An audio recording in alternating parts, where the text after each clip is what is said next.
What's up guys, it's Matt from TDM Style here and welcome back to the channel for another video. Now, we talk an awful lot on this channel about all kinds of hair products, shampoos, conditioners, styling products, everything. And, I discussed briefly about some of the ingredients that are in them, but we never really talk about what those ingredients are and what they do. So that's exactly what we're going to do in today's video. We're going to be talking all about the different ingredients that you can find in all sorts of hair products and exactly why they're in there.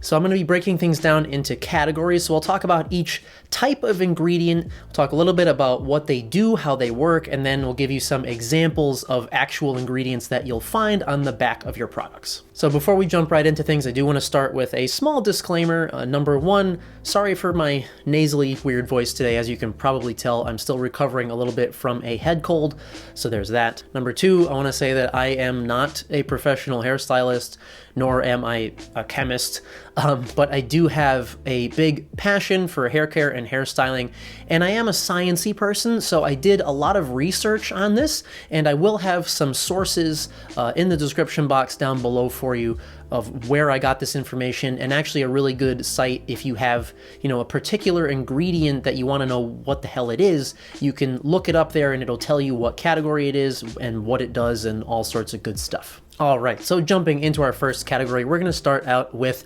solvents. Now, solvents are essentially ingredients that are used to dissolve other ingredients. And in cosmetics and hair products, they're used as a carrier for the other ingredients that are in there. So most often, these will be things like water or alcohol. So these are things like if you've got a water-based clay, for instance, water's in the first spot in your ingredients list, that's your solvent. All right, category number two, and this is a big widespread category. Next, we're talking about surfactants. Now, surfactants are used for all types of different purposes in hair products, but the main ones that we're going to be concerned with are cleansing agents, foam stabilizers, and emulsion control. So starting out with cleansing agents, this is where you're going to run into things like your sulfates that everybody is concerned about. So we've got things like sodium lauryl sulfate, sodium lauryl sulfate, and now I have to look at the list on my phone because the names are getting longer. We've got sodium lauryl sarcosinate, which is a cleanser that's also a conditioning agent, sodium methylcocoyl taurate, which is cleansing and foam control. And another one that you might see in shampoos and things is ammonium lauryl sulfate, which is another cleanser and foam control. Now, another foam control agent that you'll see in lots of shampoos is cetearyl alcohol, and that one is actually kind of teetering the line. That one is also used for emulsion and viscosity control. And then for those other surfactants that are just used as emulsion and viscosity control, we've got things that you'll see in styling products. So things like PEGA beeswax, Sarah Alba beeswax, bentonite clay, which is also used as a bulking agent, more on that later, microcrystalline wax. So essentially a lot of the wax compounds that you're used to seeing in stylers. Now, jumping back into the cleansers for a moment, let's just talk a bit about why people are concerned about sulfates in general, and why a lot of, kind of higher end salon quality brand shampoos will advertise that they are sulfate free. Now, when people just say sulfates, or if a company says our product is sulfate free,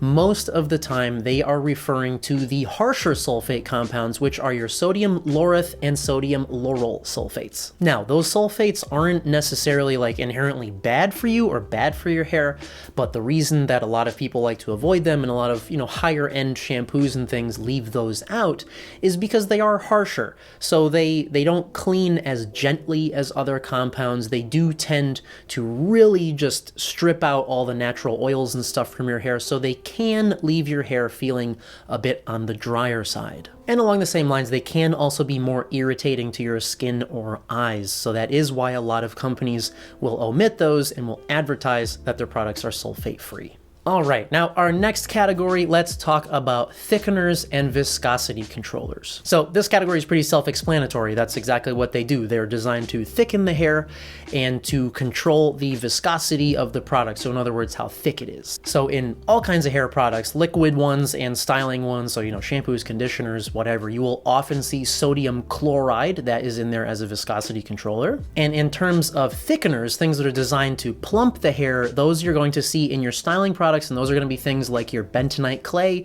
kaolin clay, and microcrystalline wax. All right, next category is one of my favorites as a person with a dry, coarse hair type. Now we're going to talk about conditioning agents. Now there are two main types of conditioning agents. Number one are the kind that work basically purely on the surface of the hair, and what they do is really close up the cuticle layer, and that helps to add shine and softness. And then you also have penetrating conditioners, which work the other way. They kind of get into the hair and they work from the inside out. So these are obviously found in things like conditioners, hair masks, smoothing serums and smoothing lotions, and basically anything that is designed to make your hair softer or more moisturized. So for some examples of those kind of penetrating inside out conditioning agents, we've got things like keratin, which is actually a protein.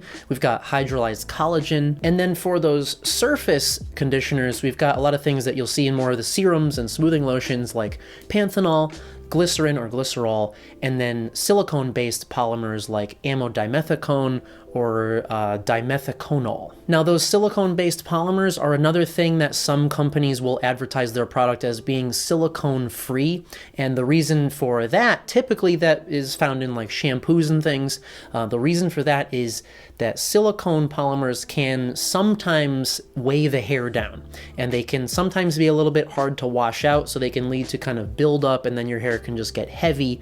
So some brands will say, our product is silicone-free, so it's not going to weigh your hair down. All right, our next category is film forming agents. And as you might expect for the name, the idea behind these is to coat the hair, and they actually help to form cohesive bonds with your hair strands. And once those products dry, they can actually impart other qualities like volume and hold. So a couple examples of these that you're used to seeing in a lot of styling products are PVP VA copolymer and Sarah Alba beeswax. Next up, we have plant oils and extracts. Now these can be used for a few different reasons depending on the type of extract or oils that you're using. So for way of example, you've got things like argan oil that are used as a skin and hair conditioning agent. You've got things like sunflower oil that can be used as a heat protectant and color protectant. And we've also got ones that are used to boost volume like nettle extract. So these, especially now with a lot of products coming out that are more geared to be like natural or organic, we're seeing a lot of plant oils and extracts being used because you can use them for so many different properties. Next up, we have fragrance and masking. So these are ingredients that are added to either mask the chemical smell of other ingredients that are in there or to create a fragrance that people will enjoy. Now, a lot of companies that add fragrance, they like to kind of keep it secret of how they make that, so you'll just see fragrance in there. But in terms of the masking agents, these are things that you'll see all over the place in all sorts of products, even if they do have a kind of secret fragrance in there.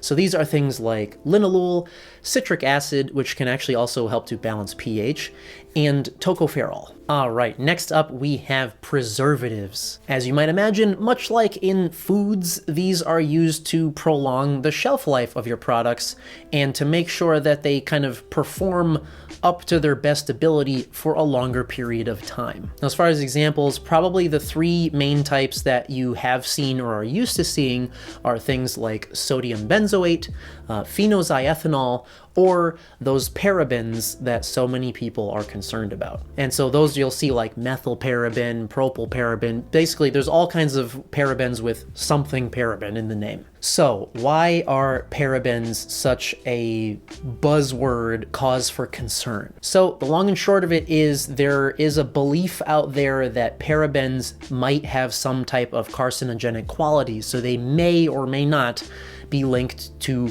cancer. However, I do want to say at this point, the FDA is researching this constantly, and there are no studies right now that positively correlate parabens and carcinogens. So it's still a theory or hypothesis at this point. Nothing is proven yet, but a lot of companies are erring on the side of caution, and that's why you will see many, many products advertised as being paraben-free. And last but not least, we have propellants, and as you might expect, these are only found in aerosol products, so things like hairsprays, shine sprays, dry shampoos. And examples of these are things like butane, isobutane, propane, or dimethyl ether. Whew, all right, so that is about it. I mean, obviously this is not a 100% extensive list of the types of ingredients out there, but I tried to break this down into what I feel are the categories that are maybe the most important, or the ones that people are most concerned about in their hair products. And when you're reading that ingredients list, you're like, what the fuck is that? Hopefully this will give you an idea of what some of those things are, what they're doing in there, and whether or not you should be concerned that they're in there. So I hope that this video wasn't too like sciencey or boring for you guys. I hope that you found it useful, and I hope that it will be helpful for you in the future if you're looking at products and you're kind of trying to decide which ones you might want based on their ingredients. Please stay tuned to the channel, guys. I got lots of reviews and new products to test and things like unreleased products that are coming out. So really excited for all of that upcoming stuff. So if you haven't already, please do hit that subscribe button down below to keep up to date with all that. And as always, thank you so much for coming by and watching, and we'll see you at the next one.